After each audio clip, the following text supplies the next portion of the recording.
Hellboy movie number 4, second reboot of the series. We've got Hellboy, we've got a cast of characters, plenty of scary figures in the movie. This is X and Z with our review of Hellboy, the Crooked Man. I'm X with your Gen X perspective. I'm Z with your Gen Z perspective. And we're going to jump right into it. So, this one is from director Brian Taylor. This is a smaller picture than the other 3 Hellboy movies, and we're going to get into that. This one stars Jack Kesy as Hellboy.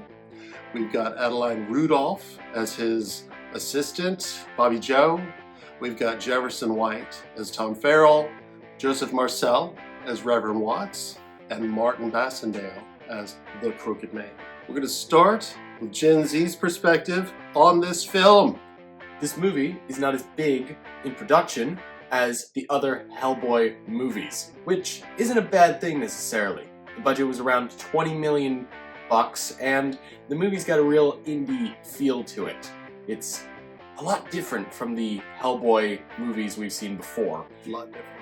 And it requires a little bit more thinking. It feels a lot more like a mystery movie than an action-packed. It's not John Wick Hellboy. It's Hellboy detective, Sherlock Holmes. It's kind of nice. It was a nice change of pace, and the pacing is not bad. But there's some points where you think the movie is going to end, but then it just continues. And it's not that it's uninteresting, and it's not that you want to stop watching. It's just you're ready to stop watching. You're like, oh, okay, I guess I'm gonna sit back down. You're about to get up. It's a little weird. It is a little weird. It is.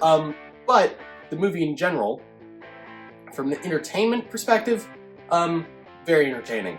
Now there are some parts of the movie that are in reference to legends, and apparently, and I of course I don't know any of the legends because I'm Gen Z, not really a legend.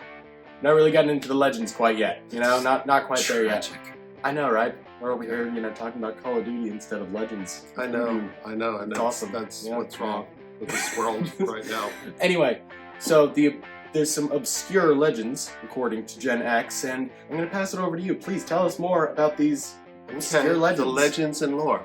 So you had mentioned before that this was more of a mystery, and you talked about Sherlock Holmes, but of course this is the first horror movie in the Hellboy universe, and within that genre, you have what's called an occult detective, which Hellboy is and always has been. So, within the occult detective realm, you're going to get into all the old legends and lore. So, it's really cool to see references to the one that you do know that you noticed, the snake. Oh yes, the snake, Ouroboros. That's right. That okay. one, yes. So, okay, I was like, the snake? Snakes, very popular with witch imagery, and there's a nice sequence in here that shows that. So this movie takes place in 1959 in the Appalachian Mountains. We do have a nice showing of an empty human skin, which is more along the lines of the Buhag legend, and that's lowlands, coastal South Carolina-ish area, Gullah Geechee culture, but they do a really cool job with it. They also have a little bit in there about boiling a cat for its bones, which is popular also in hoodoo legends and lore and actual practice. But we won't get into that right now.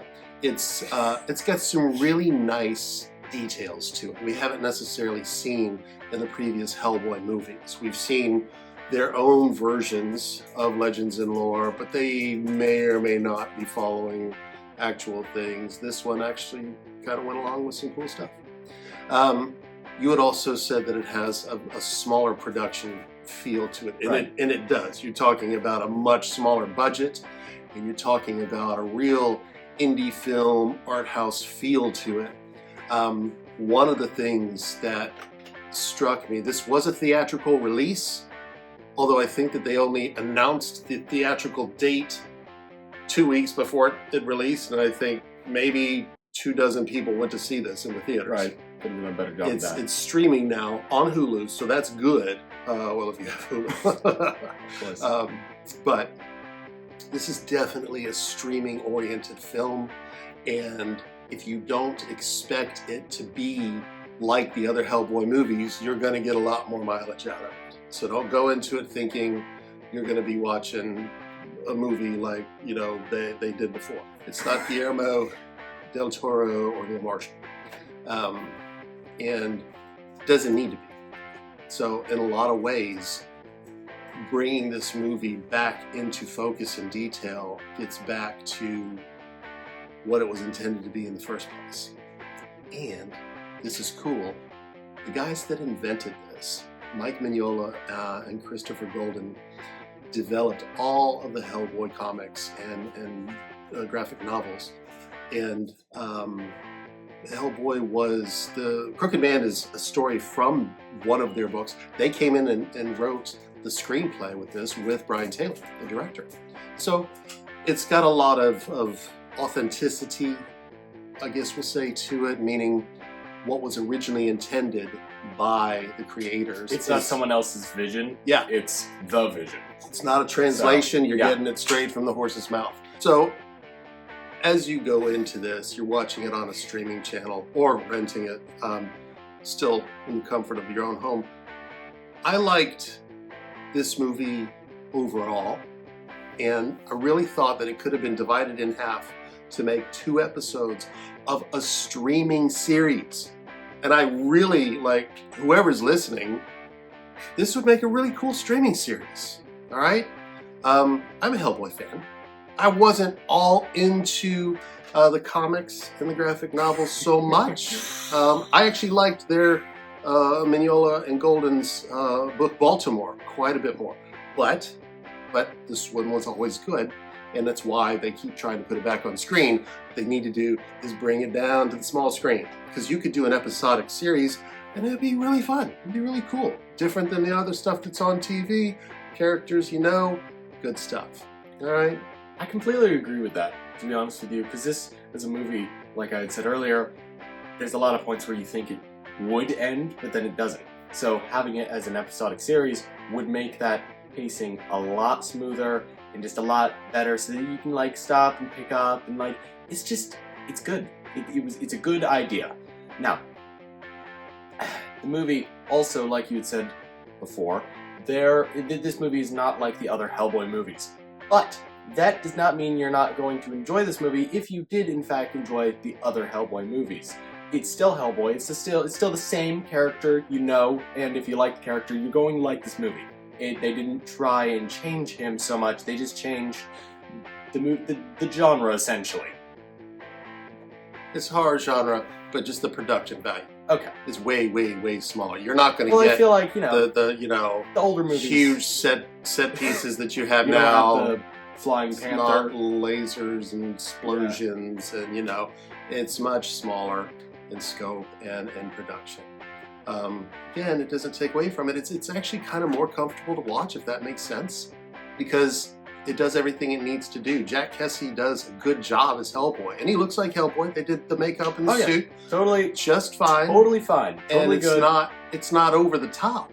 You know, some of the effects are a little cheaper, and it's not unexpected. Right. The best way I can put it, you don't feel like you're watching a Marvel movie, you feel like you're watching a story. Like an actual, handcrafted story. Yeah. Nothing there, like no Iron Man, no explosions, like you had said. Yeah. And so sometimes it's nice to step away. Now, with this in mind, they actually did build on the Hellboy character in this movie.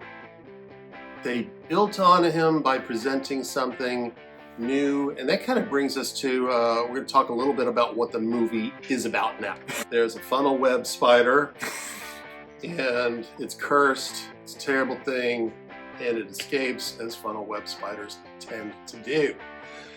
This results in the train crashing, and now Hellboy and his assistant, they're okay, don't worry, from the boxcar rolling over 84 times. The spider also, okay, spider runs into a mine, and so they've got to go check out the locals. And wouldn't you know it, it's witch-infested, devil territory. Okay, so all this is actually good because, you don't want Hellboy to land in a boring place. Right. Yeah. Duh. Right. So they arrive, and they immediately run into a guy who, I guess, used to have a witch girlfriend. Yeah, he had ties with a witch. Things didn't work out. He didn't feel like being a witch. Now he likes another witch, right? A lot of witches. And what happens is there is a reverend who just stays in his church. And he knows better than to go outside because witches. All right, so Hellboy gets there, and there's, some conflict going on. And so then the one witch, the first witch, his ex-witch, is kind of the right hand of this sinister presence known as the Crooked Man, who is essentially a soul collector for the devil. Right. And this guy shows up. He's a bad guy, and he's the centerpiece of the story. And, you're rolling right along with this because it's Hellboy, right? And now it's a horror movie, and now it's a good story, and it goes right up until they finally defeat the Crooked Man. And that's where you're going to start to clap, and you're going to be like, oh, that was a good movie. But no. The second half of the movie begins. You're like, oh, yep. Okay, because you forgot about the spider, right? But the assistant, Bobby Joe, she didn't forget about the spider. So now she goes down into the mines, and she's got to battle the spider.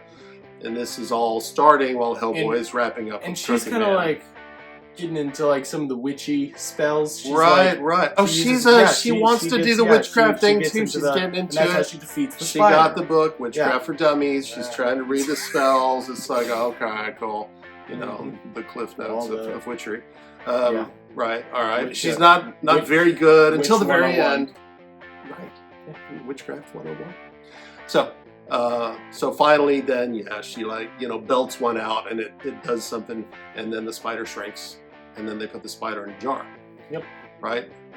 That's when the movie ends. Hellboy shows up, and they high-five each other, and then it's off to the next adventure. They walk away, and we don't know where they're going, but they're going somewhere. That's what I'm saying. This could be the next episode. Yeah, this could be the next, whatever. They could roll around, solving crimes. It would work, and mysteries with monsters, and everything would be okay. It really would. It'd be cool. It'd be a good idea. We're all for this. Yeah.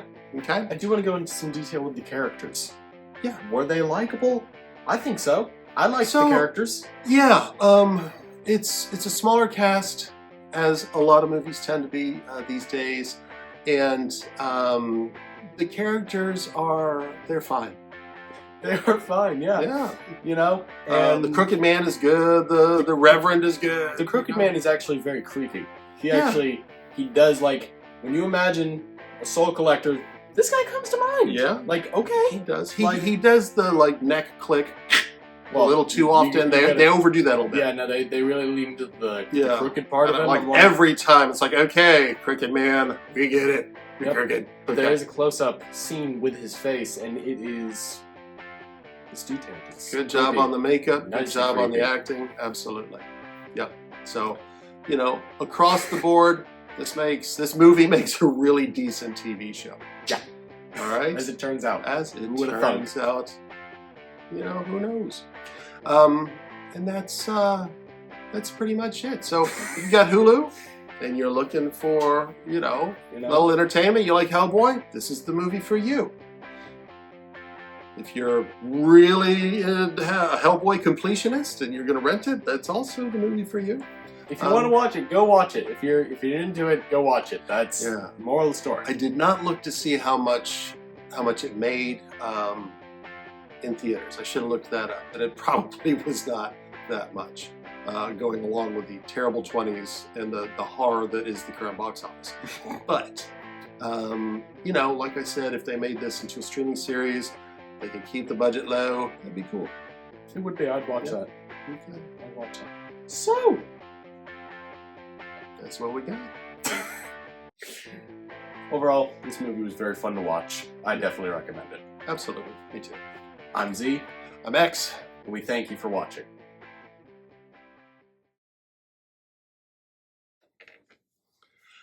This is Hellboy movie number 4, and here's my dog. Starting again. Okay, here we go. This one starts. It doesn't start. It's Yeah. it starts. Yeah, that's how you start watching the movie. Right. I shouldn't say all right. We're going to be doing a lot of editing.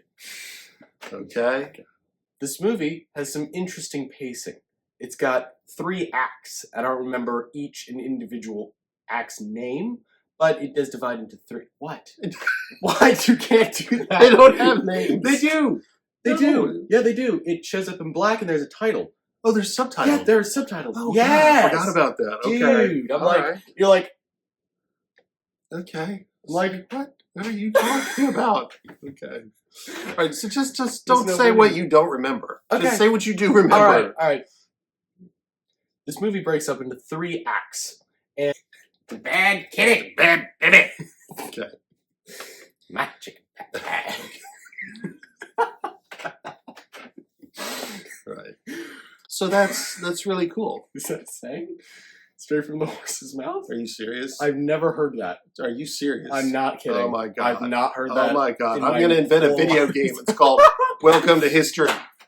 Gen Z, here's all the shit you need to know. Like, are you kidding me? You don't even Dude, know that one? My school is Oh, not. no, I don't even want to talk about it. It's cool, okay? They make up their own Dude, stuff. there's 2 pages on Napoleon, okay?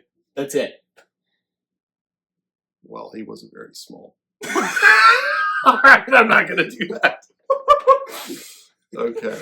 Wow. Okay. Okay. All righty. Thank We're you moving for coming on. to history with Thank Gen you. X and Gen That's- Z. that's Mostly good. Gen X. We'll be here all week. Okay. Woo! That's Okay. what I'm talking about. So, I think a lot of people that, when you look at the movie poster and it's using the classic Hellboy logo, they're thinking Yeah. we're going to walk into a big movie. You're not. You're going to walk into a small movie. I'm being content. Okay. This is the wrong time for this. The wrong time. Are you talking? Are you talking back? Are you getting fresh? Air snaps? Really? Look at your friend laying on the carpet so nicely and quietly. She starts scratching. Oh, she probably